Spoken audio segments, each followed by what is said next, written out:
Hey guys, in this video I am going to show you how to enter the save mode on Windows 10 operating system. So let's get started. I'm going to show you two different ways on how you can enter the save boot option on Windows 10. So the first one is by pressing the Windows plus R key at the same time.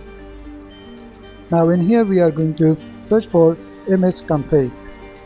Just click on OK. From this window we are going to go to the boot menu.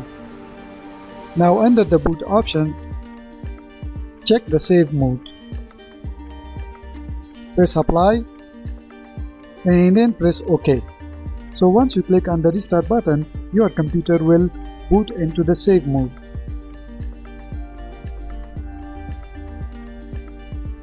So the second way is to come down here and click on the start icon. Now click on this power button. From here, hold down the shift key and click on restart.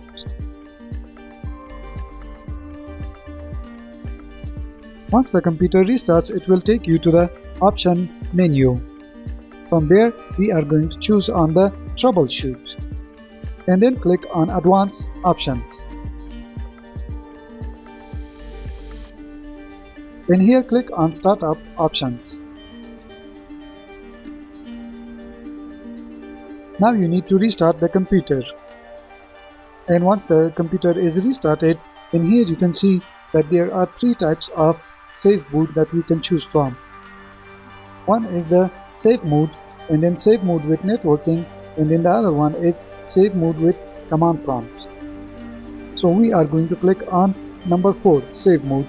So just click on F4 and the windows will start in save mode. So guys, this is how you can boot into the save mode. I hope this video was helpful. Please give it a like and subscribe to my channel for more technology video. I will see you guys next time.